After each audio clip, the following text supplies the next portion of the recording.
Have you ever been humiliated by someone who should have respected you?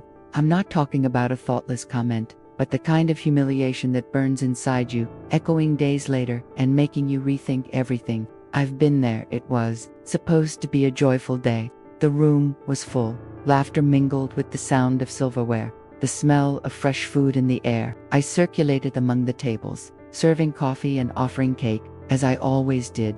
Then my daughter-in-law laughed and said loudly, "Evelyn, serve the coffee. After all, you're practically the family maid." The air seemed to disappear. Our eyes met, but I didn't respond. Some laughed, others looked away. I held the tray, trying to hide my embarrassment. It wasn't the first time I'd felt invisible, but that moment was different. Have you ever been there? Being among people who should love you, and suddenly realizing that, to them, you're just a function, a service. I spent decades believing that love and dedication were enough to keep a family together. I worked, sacrificed my dreams, cared for everyone, and years later, there I was, reduced to a label that didn't represent who I am. As I maintained my smile, memories flooded back. I remembered waking up early to make coffee, sew uniforms, and help with homework. I remembered when, even exhausted, I'd cook my son's favorite meal. I remembered the times I sold my things to pay bills, without anyone knowing. All this to be treated like the one who's just there to serve. With each memory, the injustice grew. And it wasn't just the phrase, but what it signified, the invisibility so many women my age faced. Too many were just the grandmothers who help, the ladies who care, the ones who clean and serve, as if our existence only has value as long as we're available. But I'm not just that. I never was. Behind the wrinkles and scarred hands lies a story of courage and silent sacrifice. And that day, amidst muffled laughter and squinting glances, something changed in me. It wasn't explosive anger. It was a heavy silence, charged with resolve. I gripped the tray more firmly. On the outside, still. On the inside, already moving. I knew this situation wouldn't go unpunished. Not this time. Shame was turning into strength, fueled by every injustice I'd swallowed over the years. As the conversations continued, I observed every gesture, every look. Her words still echoed, but now there was something new, the certainty that no one would forget that day. I continued serving coffee, clearing dishes, maintaining a discreet smile, but my mind was piecing together, piece by piece, what would come next. This wasn't blind revenge. It was about reclaiming my worth and making everyone see me differently, not as the family maid, but as someone with far more power than they imagined. I didn't say anything, not yet, but inside me, the decision was made. And that's how, in the middle of that party, between dishes and conversations, the plan that would change everything was born. My name is Evelyn Grace Thompson, and I'm 74 years old. I've always loved serving, but serving isn't the same as being invisible. Since I was a little girl, I learned that caring for others was a form of love. I grew up in a small town where everyone knew everyone, and a person's worth was measured by how much they were willing to help. When I got married, I brought this mindset to my own family. She organized birthdays, took care of every detail during holidays, and prepared everyone's favorite meals as if they were little gifts wrapped in love. There was a genuine satisfaction in seeing people smile around the table. I believed this was my role. And for a long time, I thought this role was respected. But as the years passed, something began to change. Jane, it wasn't just the color of my hair or the wrinkles that appeared on my face. It was the way they looked at me. Or rather, the way they stopped looking at me. Little by little, the thank yous disappeared. Conversations began to happen around me, but rarely with me. I was there, but in the background. At first, I tried to dismiss it. I attributed it to the hustle and bustle of modern life, to cell phones that seemed to capture more attention than any real person. But deep down, I knew it was deeper.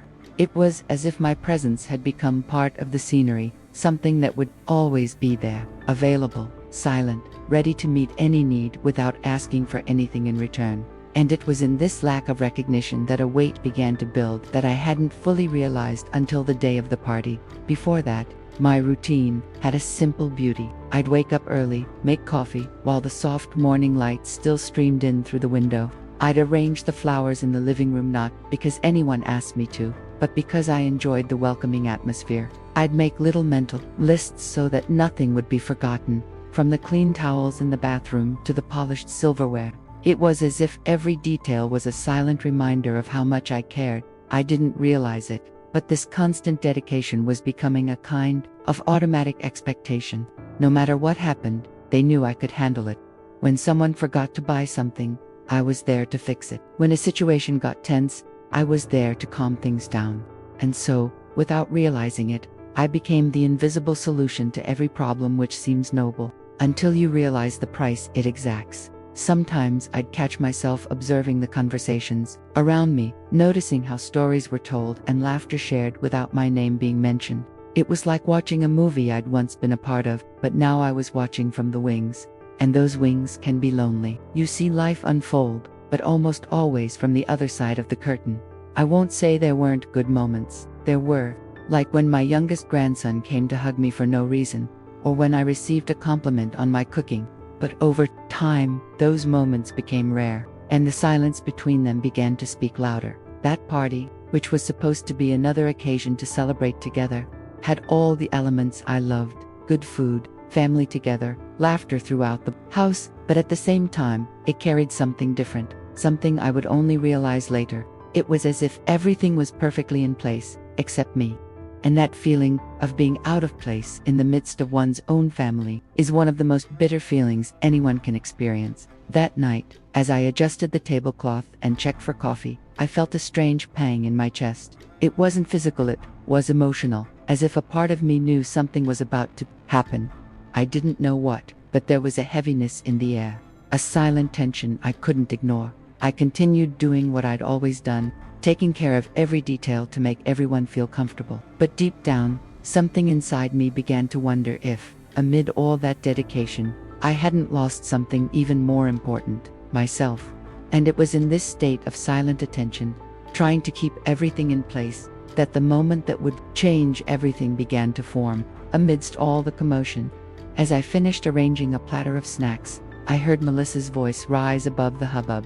She was surrounded by a few guests, laughing in that tone that always carried a touch of irony. "Oh, Evelyn has all the free time in the world, now that she's retired. Imagine, she doesn't even know what to do with all that leisure." Her laughter spread through the group, and, as if on cue, the others began to laugh too. It wasn't a light laugh, it was a laugh with weight, the kind that relies on a joke to hide its contempt. At that moment, I felt something tightened inside me. It was as if that sentence had crossed the entire room to find me, like a dart that hits exactly where it hurts. I continued fiddling with the dish, pretending I hadn't heard, but my ears were burning. I know Melissa well enough to know when her words are just words, and when they carry the hidden truth of what she thinks of me. As the laughter faded, my eyes met Emma's. My 8-year-old granddaughter sat a few feet away, holding a glass of juice in both hands. She wasn't laughing. She didn't look the least bit comfortable. On the contrary, her gaze was fixed on me, and there was something in it that broke me inside. Sadness. It wasn't pity, it wasn't doubt. It was the pure sadness of a child who doesn't yet know how to fake it, who feels injustice as if it were her own. And in that moment, I realized it wasn't just about me. Emma was learning, without anyone saying it out loud, how a woman my age should be treated. The impact of this fell on me like a huge weight. It wasn't just the humiliation of a mean joke, it was the realization that if I accepted it silently, I would be showing her and everyone there that it was normal, that being diminished was something we swallow. I continued doing what I always do, serving, smiling, circulating, but inside, something began to shift. It was as if, between one tray and the next, a new mindset was being formed. It wasn't anger, not yet.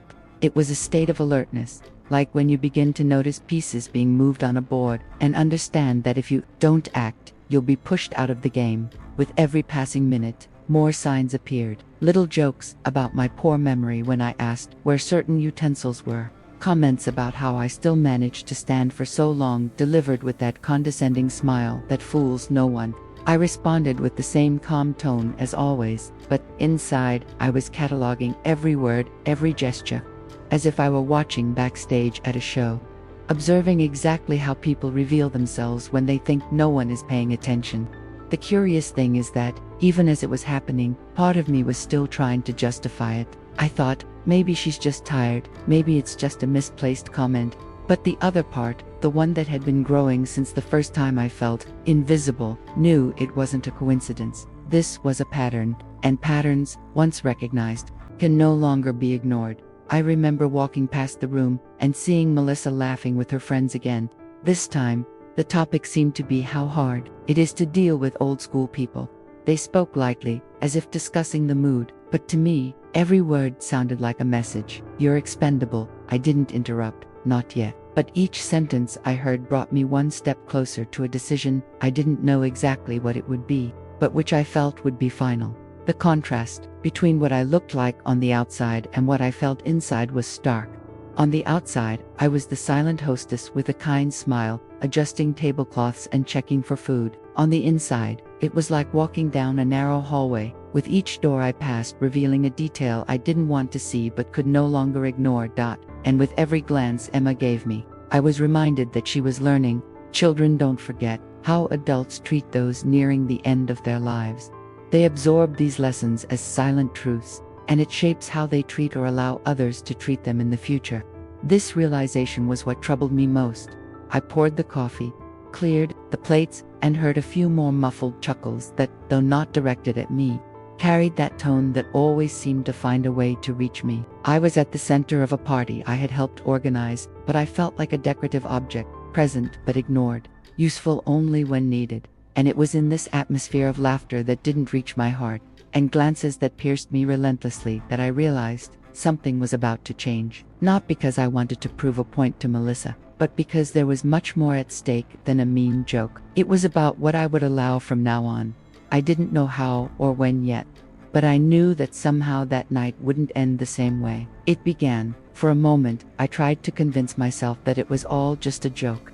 Maybe Melissa hadn't meant to hurt me. Maybe the others' laughter was just a reflection of the situation, an attempt to keep up with the conversation's lighthearted tone. I clung to this idea like someone holding onto a branch in a fast-flowing current, not because I completely believed it, but because it was easier to believe it than to face the hidden truth that was beginning to form within me. I continued helping, moving around the house, as I always did. I carried platters, refilled glasses, and arranged napkins. With each forced smile I gave, I felt myself regaining a bit of control, and for a few minutes, I even managed to distract myself. Someone complimented the food, another commented on the table decorations, and I allowed myself to think that maybe, just maybe, I was overreacting. The feeling of discomfort seemed to give way to something resembling relief. But then the little details started to add up. The kind of things that, in isolation, would go unnoticed, but together formed a pattern that was hard to ignore. It was the way they asked me to take advantage of the fact that I was already standing and bring more cutlery. It was the way that, when I approached a group, conversations quickly changed subject. It was the almost complete absence of eye contact, as if I were part of the furniture. Melissa, in particular, seemed to have found a rhythm. She wasn't always direct, but her words carried a subtext that hit me hard. "Oh, Evelyn, you're always so busy. We never see you sitting down," said with that smile that seemed like a compliment but felt like a reminder that I had no place in the conversation. I responded with a nod, as if everything was fine. After all, everyone seemed to think it was normal, and this was perhaps the most disturbing detail. No one, absolutely no one, intervened. Not a disapproving look, not a comment to change the course. The lack of reaction from others meant as much to me as her words. It was as if there were an unwritten rule in that house, where certain roles were fixed and unquestionable, and my role, clearly, did not include being treated with the same respect as the others. I began to realize that this dynamic hadn't just begun that night. It had been built slowly, brick by brick, until it became solid enough that no one else noticed. It was like living next to a wall that's so old you can't even see it anymore, but it's still there, separating you from everyone else. As I walked around the room, this revelation hit me in waves. At first, it was accompanied by a certain shock. Then, by a strange sense of resignation. It was as if a part of me had known this for a long time but had chosen not to admit it so I could continue living in peace. After all, it's easier to go with the flow than to swim against it. But that night, the peace had already been shattered. From the moment I realized that disrespect wasn't an accident, but rather a constant accepted by everyone, something inside me began to shift. The let-it-go mentality began to give way to something firmer, more conscious. It wasn't just about how they treated me, but about how I'd allowed them to treat me. And this awareness is like turning on a light in a dark room. Suddenly, you see the accumulated dust, the cracks in the walls, the things that were hidden in the corners. You can't unsee what has been revealed. Still, even as this clarity was setting in, I maintained my calm demeanor. I kept smiling, I kept helping, I kept doing everything I'd always done. From the outside, it seemed like nothing had changed, but inside, I was recording every detail, as if I were putting together a puzzle whose pieces were finally starting to fit together. And it was in this unstable balance between the calm facade and the silent transformation growing within me, I realized that what would come next wouldn't just be a momentary reaction. It would be something much bigger, something capable of changing not just that night, but the entire way they saw me.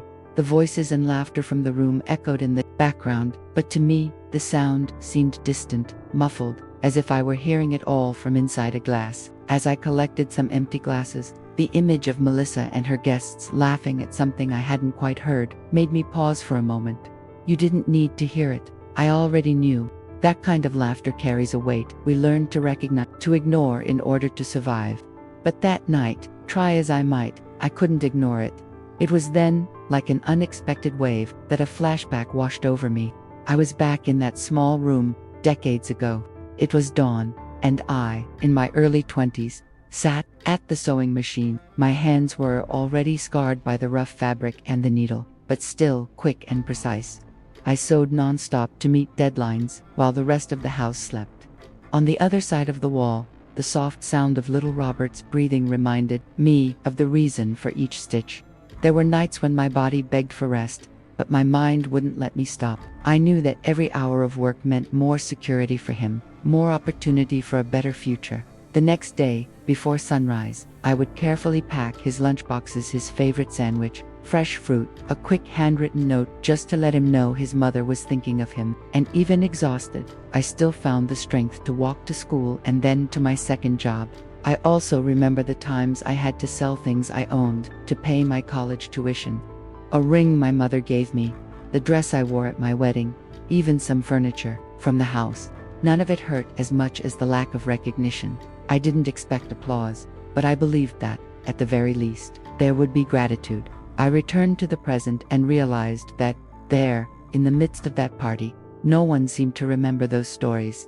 To them, I was just the grandmother who's always around to help, or, even worse, the one with nothing better to do. The hidden truth, which they never stopped to consider, is that every comfort they have today carries a piece of my story, of my silent sacrifices. As I walked through the kitchen with a tray in my hands, I overheard someone commenting on how Evelyn likes to keep busy. That must be why she's always helping out. Like, no, I'd had to keep busy my whole life so they could live without worry. But no one seemed to see that difference. And that sense of invisibility began to deepen even further that night. Between trips to the kitchen, I realized my presence was no longer even necessary to maintain a comfortable environment, but, paradoxically, I was expected to be there, available for anything. It was as if I were part of a system that worked best when no one saw me. But that couldn't exist without me working behind the scenes. I watched everything in silence, but with every glance they avoided, every gesture that passed over me, I felt something shifting. It wasn't just sadness, it was a buildup of memories and revelations, an old weight that, for some reason, decided to make itself heard that night. Emma, my granddaughter, crossed my path again. She gave me a shy smile, but there was a trace of concern in her eyes. Children have this ability to sense when something is wrong, even if no one says anything. It reminded me again that I wasn't just dealing with my own pain. I was showing her, without words, how we react to injustice. And in that moment, I asked myself, what kind of example did I want to set for her? That it's better to remain silent and conform, or that, even after a lifetime of sacrifice, we can still change the way we're treated. As I arranged the flowers on the table, I felt the answer begin to form within me. It didn't come quickly, nor with anger, but with the clarity that comes only after a long time of observing and storing. It was a strange sensation, as if that night had been preparing me for a decision I hadn't known I'd have to make. By that point in the evening, it was clear to me that Melissa had no problem taking control of everything, as if the house, the party, and even the people there were extensions of her will. I was in the kitchen, finishing setting some cups on the tray, when she entered with that hurried air and a tone of voice that left no room for argument. "Evelyn, get the cake now. Oh, and don't forget the napkins this time." It wasn't a request. It was an order disguised as an instruction, delivered in front of two guests who barely glanced at me, busy continuing their conversation about travel and vacation plans. That it wasn't the first time this had happened. Melissa always had this knack for making decisions without asking, as if I were part of the household chores and not the person who helped build the foundation of that family. The ironic thing is that, in the past, I myself encouraged this attitude. In hindsight, it was good to see a decisive woman in charge, but I never imagined that, over time, this decision would turn into something that would leave me in the role of mere executor. As I crossed the room with the tray, I realized my presence was only noticed when there was something to be done. I wasn't invited to sit, to listen to a story, to share a moment. I was called only when they needed more ice, more coffee, more food, and this carried a silent weight. It wasn't the work itself that hurt. I'd never been afraid of work, but the way it was treated, as if it were my only function in the world.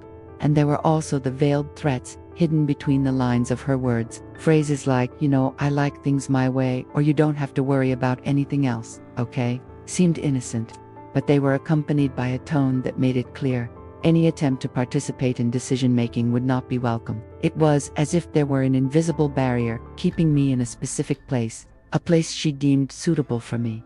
The most disturbing thing was that others accepted this naturally. There were no protests, no looks of discomfort. It was as if this dynamic had been established long ago, and no one dared question it. And, in a way, I myself had contributed to this, letting small situations slide in the past because I thought it wasn't worth making a fuss over. The problem is that, over time, these small concessions turned into emotional imprisonment. As I passed out the cake slices, I noticed Emma, sitting in a corner eating slowly, watching me again. There was something in her gaze that mixed curiosity and unease, as if she were trying to understand why I was always on the move, always serving, always in the background. This realization of hers struck me more than any comment from Melissa, because I knew I was shaping, even unintentionally, how she would view the value of an older woman. The contrast between the Evelyn I once was and the one I saw reflected in that room was stark. I had once been the voice that decided, that organized, that maintained harmony. Now, it seemed my presence only had a purpose when aligned with someone else's orders. It was like living on a stage where I only entered the scene to hold the props while the play went on without me. And as much as I tried to keep my smile, with each unsolicited order, each decision made, without so much as a glance in my direction, something inside me grew firmer. I was beginning to understand that all this control wasn't just about a party or household chores. It was about keeping myself in a place of silence, so that my voice wouldn't threaten the role she had assumed for herself. But there was something Melissa didn't yet understand. I knew the inner workings of this family better than anyone else. There, I knew where the untold stories lay, the memories that could change the weight of a gaze, the hidden truths that, if they came to light, would forever alter the way they saw me. And in that moment, the simple idea of reclaiming this space that had been taken from me began to grow, like a seed that could no longer be ignored. As I cleared a few more dishes from the table, I felt the tension I'd accumulated over the hours, mingling with something new, something I hadn't felt in a long time. A cool calm. It wasn't the calm of someone who accepts, but of someone who's already made a decision and is just waiting for the right moment to act. I looked at every face in the room and realized how everyone, somehow, was accustomed to seeing me in the same role. It was almost as if they couldn't imagine me occupying another place. Melissa, for her part, was even more the center of attention. She laughed loudly, gesticulating, coordinating the party like a TV show hostess. And, in the midst of it all, she kept giving me little orders, as if she were merely pushing buttons on a machine that knew exactly how it worked. Bring more silverware. Pick up the glasses on the balcony. Oh, and make sure you clean that tray before you bring it. Each sentence of hers carried that rehearsed tone of "I'm just asking," but one that carried an implicit certainty that I would do it. And, until that moment, she was right. I always did. But this time, something different happened. Between requests, I found myself thinking about the words I'd heard earlier, "You're only here to serve," and realized that perhaps they weren't just perhaps they were, unintentionally, the key to turning the tide. If that was how they saw me, then I could use that very perception to my advantage. It was at that moment that my mind transitioned from reaction to action. If I was treated like an employee, then I would be paid like a service. And I'm not just talking about money, but the real value that would represent to everyone. The idea came like a snap, accompanied by a strange feeling of lightness, as if I had finally found a breach in that invisible wall that had been surrounding me. I continued to walk around the room, but now each step had a purpose. The tray in my hands was no longer just a physical burden, it was part of a strategy. I passed through the kitchen, left the dishes on the sink, and before returning to the living room, I took a deep breath and fixed my hair. I didn't want anyone to notice the change in my expression, just a slight smile, the kind of smile that doesn't attract attention, but hides much more than it reveals. I walked over to where the buffet manager was standing, discreetly organizing the staff near the side door. He looked at me with respect of someone who knows how to recognize the one who keeps everything running. I leaned in slightly to speak, keeping my tone low, almost complicit. "Please put the bill in my name." He winked, confirming without question. I knew it seemed like no big deal to him, but to me, it was the start of something. I returned to the room and continued helping as if nothing had changed. The difference was that now, every gesture was accompanied by the certainty that a hidden truth was about to be revealed. I watched Melissa from afar, imagining her expression when the manager came to me with the invoice and everyone realized that behind this woman they thought invisible, there was someone in control of what really mattered that night. Emma crossed my path again and gave me a smile that seemed to ask something without words. I smiled back, this time with a firmer look, as if to say, I know exactly what I'm doing. I don't know if she understood, but something told me that, when it all happened, she would remember that moment. The rest of the party continued as if following a predictable script. Conversations about work, travel, light gossip, forced laughter at mediocre jokes, but I no longer felt the same weight. My attention was divided between fulfilling my role, the role they believed to be my only role, and observing every little detail that confirmed to me that the decision I had made was the right one. And even though the atmosphere still held that sense of imprisonment, I knew the dynamic was about to shift. It was no longer just about resisting humiliation, but about transforming that humiliation into a calculated gesture, impactful enough to leave a mark. I didn't want to scream. I didn't want to argue. I didn't need to. What was about to happen didn't depend on volume, but on precision. And that precision was just a few steps away from revealing itself. I continued to move around the room with the same apparent serenity, the same posture of someone there just to ensure everything ran smoothly. My steps were measured but discreet, and the smile on my lips was enough to keep anyone from suspecting anything was changing. Inside, however, there was a silent transformation taking place, an alignment between what I felt and what I was about to do. I collected dishes, served drinks, arranged pillows, and arranged silverware. But now every movement carried intention. Evelyn was no longer the one who allowed herself to be pushed into the shadows. She was a woman who understood the value of strategic patience. I knew that the right moment isn't built through haste, but through attention to every detail, like a tailor who measures and cuts the fabric before stitching it. Melissa continued to parade through the party, as if she were the undisputed protagonist, giving instructions to everyone, especially me. But what she didn't realize was that, while she thought she was in control, I had already changed the rules of the game. What seemed like obedience was actually preparation for the final act.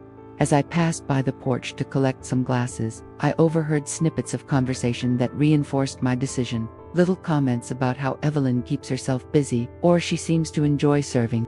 It's funny how people mistake silence for satisfaction, as if a lack of reaction were proof of agreement. I let them think so, because, at that moment, the advantage lay precisely in not revealing anything ahead of time. Emma, my granddaughter, ran past me, her dress swirling in the air. She clung to my waist for a moment before leaving again, and, in that quick gesture, I felt the weight of responsibility I carried. What I was about to do wasn't just for me, it was also so she would grow up knowing that respect isn't something you beg for, it's something you command, even if silently and calculatedly. I returned to the kitchen and watched the buffet bustling by. The waiters came and went, the dishes were perfectly presented, and each neatly arranged tray reinforced my conviction.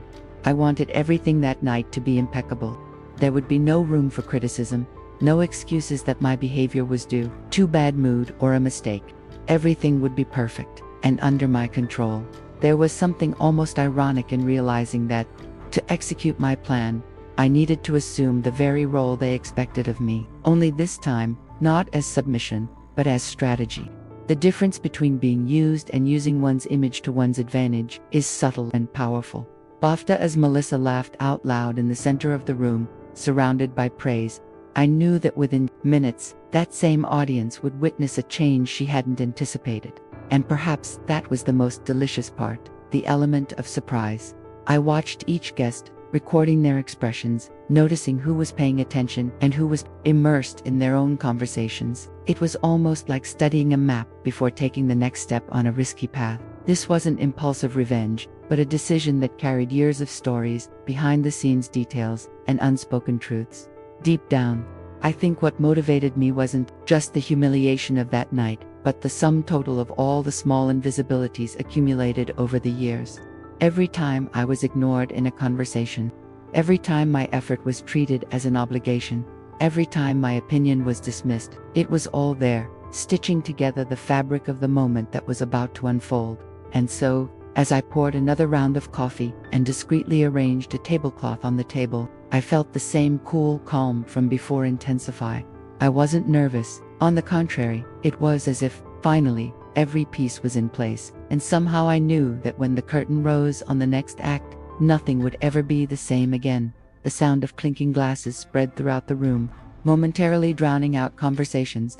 Melissa, as always at the center of it all, tapped her bowl lightly to signal silence. It was time for the toast. The moment everyone expected to hear another speech from her about united family and the importance of celebrating together. I was in the back, holding a tray with the last remaining champagne flutes. On the outside, I was the same Evelyn as always, but on the inside, every beat of my heart sounded like a clock ticking down. Melissa spoke, and I watched. Her voice filled the room with the same rehearsed confidence, but my eyes roamed over each guest. I saw smiles, knowing glances, distracted people. I saw Robert, my son, trying to maintain the posture of the perfect host. And I saw Emma, sitting in a corner, watching me with that same expectant glow that had stayed with me all evening. I knew she would sense, before anyone else, that something was about to happen. When Melissa finished her speech, she raised her glass, inviting everyone to do the same. It was at that moment that I took my first step forward. Not hurried, not hesitant, a firm, calculated step, the kind of step that carries years of accumulated silence, but also the certainty that this moment is unique. The room grew curious. It was rare to see me speak, even rarer to see me interrupt Melissa's script. Since they say I'm the family maid, my voice came out clear, steady, filling every corner of the room. Some chuckled lightly, perhaps thinking it was the beginning of a joke, but the laughter quickly died down. Here's the price for my work. And for the catering I hired myself. I placed a white envelope on the central table, perfectly aligned with the tablecloth. The buffet manager, who had already been watching me from a distance, noticed the signal and approached, handing over the complete, itemized invoice, with my name at the top. The room fell into absolute silence. The muffled sound of a spoon hitting a plate could be heard somewhere. Eyes turned to Melissa. I saw her expression change, first to surprise, then to embarrassment. She opened her mouth, but couldn't say anything. Robert, my son, tried to intervene, giving me a nervous smile. "Mom, you don't have to." He began, but his sentence trailed off when he realized I wouldn't look away. There was no shouting, no accusations, just a clear, calculated, and irrefutable gesture. A gesture that subtly dismantled the narrative they'd been feeding about me. That invoice wasn't just a piece of paper with amounts and numbers. It was the weight of years of invisible work, materialized in front of everyone. Some guests exchanged glances and whispered among themselves. Others avoided direct eye contact, as if the scene were too uncomfortable to witness. And yet, no one dared to break the silence completely. The lack of applause, comments, or attempts to diffuse the situation was, in itself, revealing. I kept my gaze on Melissa, not with anger, but with a firmness she hadn't yet seen in me. It was as if, in that moment, the roles had reversed. I, who had for so long occupied the role of invisible supporting actor, was now at the center. While she searched, in vain, for a way out. Emma, in the corner, smiled discreetly, a small smile, but loaded with meaning, and in that moment, I realized my decision wasn't just a reckoning with myself. It was also a silent message to her. It's possible to change the dynamic, even when everyone thinks you won't react. The manager waited, motionless, until I confirmed. I merely nodded slightly. He left the invoice on the table and walked away. The paper remained there, open, a visible reminder to everyone that what they had just witnessed was not an improvised scene, but something prepared, thought out, and charged with intention. And as the room hung in that thick silence, I knew the impact of this moment had not yet worn off. The drive home was silent, not for lack of noise, but because the sound that mattered was the one inside me. A mixture of relief and a strange heaviness, the kind you only feel when you finally break through a barrier that seemed insurmountable. The city passed by the windows like a movie, but I was stuck in the images from just a few minutes ago. The envelope, the silence in the living room, Melissa's lowered gaze, Robert's discomfort, none of it was meant to hurt. It was meant to show. Upon arriving, the house was as I had left it, simple, organized, and marked by the passage of time. I placed my bag on the chair, turned on the kitchen light, and put water on to boil. It was curious how, after a day filled with tension, the most banal routine could taste like victory. Every gesture, picking up the cup, separating the tea leaves, listening to the sound of the kettle, seemed to have a different meaning now. As I waited for the water to heat, I let my mind revisit the scene. The expressions, the whispers, the heavy silence that followed. There was no applause, no immediate words of recognition, but respect isn't measured by the noise it makes upon arrival. It's felt in the way people begin to choose their words before speaking to you, in the sudden carefulness of their gestures, in the space that opens up when there was none before. I sat at the table, with the steaming cup in my hands. The warmth of the tea contrasted with the mild chill coming in through the open window. I looked out at the street, at the distant lights, and thought about how life is made up of decisions that, from the outside, seem small, but from the inside, are capable of changing everything. That night was exactly that, a subtle shift on the outside, but one that profoundly altered the way I saw myself. I knew Robert needed time. His hug would come later, perhaps accompanied by an apology, or perhaps a silence filled with understanding.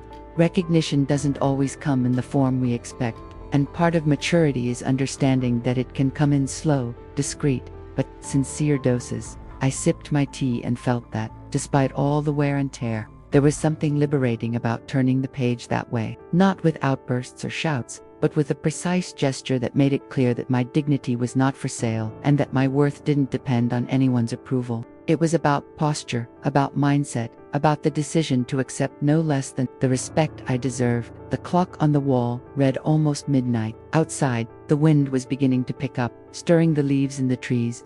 I stood there, staring out the window, letting the silence of the house be filled with stray thoughts. It was impossible not to think of the years leading up to that moment, the sacrifices, the behind-the-scenes details of my life, the many times I'd swallowed words to avoid conflict. Perhaps, deep down, I was simply preparing for this day. The truth is, there are moments in life when what's at stake isn't just our reputation, but our own reflection in the mirror.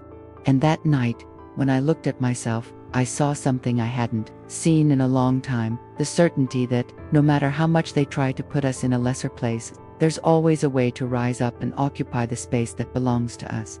I let the tea cool a bit before taking my last sip, feeling that the calm didn't come from the drink itself, but from what it symbolized, an end that was actually the beginning of a new way of being in the world.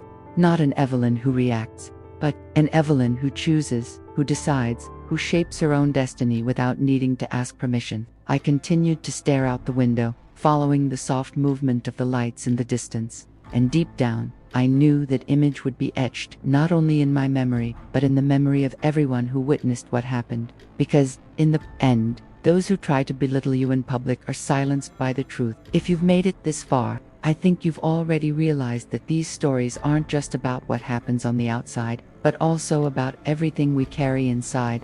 And if, in some way, this story spoke to you, leave the phrase "this message was for me" in the comments. That way I'll know we walked together until the end. Subscribe to the channel to continue receiving stories that make you think, feel, and sometimes even change the way you see certain situations. Oh, and leave a like, not because someone asked, but because this conversation resonated with you. There's a video right here that complements this reflection exactly. Click and stay with me there. I think you'll be surprised by what you find.